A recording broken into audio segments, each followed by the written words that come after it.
vediamo, però Fabri, qua c'è un problema, è venuta una persona al negozio qua dove sto aprendo e c'è un problema grosso, dicono che Bartolo, gli hanno dato 7.000 euro a Bartolo per fare un'inaugurazione la settimana scorsa, insieme a te.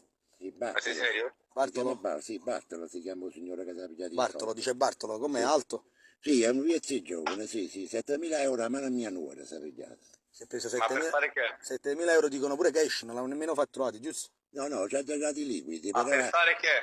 Per fare un'inaugurazione di un negozio. Poi sono venuti Con qui me? da me, sono venuti Con qui me? da me, sì, con te. Sono venuti qui da me e si vogliono prendere la mia macchina. Io posso parlare per piacere con Fabrizio? Ma sei serio? Ma sei serio, Raffaele? Sono serio, Fabio. Fabrizio, buonasera. Fammi la videochiamata.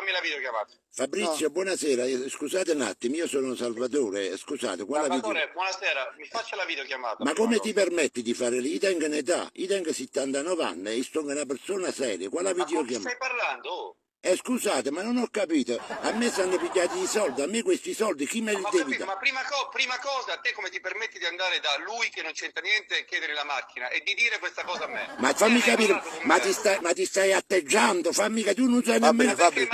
Ma tu non sai nemmeno con chi stai parlando, Corona! Ma che cazzo me ne frega con chi sto parlando? Hai capito? Io ti conosco. E non ti arrabbiare, devi stare calmo. Allora rispetta il mio amico, testa di cazzo! A me, testa di cazzo, se tu stanno pigliate 7.000 euro! Ma vuole dare le chiavi della macchina, che devo fare?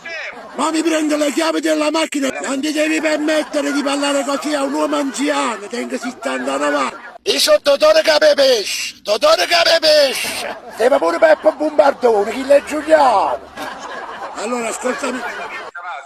Non te voglio fare, o telefono è chi sto tengo in mano, manco il telefono ce l'ho più, perché come si chiama quello che si ha pigliato i 7.000 euro? Come si chiama? Barto. Ma Fabri, posso chiamare Barto? Va a dare i 7.000 euro, non mi rispondo più in coppa al telefono, Corona, sta ammazzando, fa brava con me.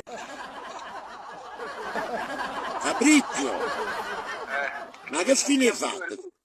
Te li facciamo recuperare, perché ne sappiamo... Ma che inaugurazione dovevi fare? Mio figlio ti conosce bene e tu mi stai pigliando malamente. Ti permetti di chiamarmi, di accusarmi di una cosa che io e il mio amico... Ma non ho detto che sei stata tu o compagno tu e basta. Tu sei a casa, io sono a casa di un amico mio, lo minacci che non c'entra niente. Allora a me mi dovete dare questi soldi, che me li deve dare? Mi deve dare un'altra persona, se fai il bravo ti diamo una mano, se ti comporti bene ti diamo una mano, se ti comporti male non ti diamo una mano. Allora ascoltami un attimo, aspetta, senti che ti dice Anonimo, ascolta bene. Fabri, va bene a me.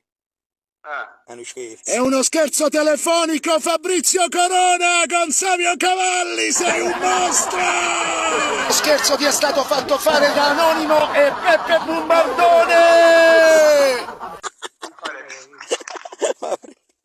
Fabri. Perché sei così deficiente, Raffaele?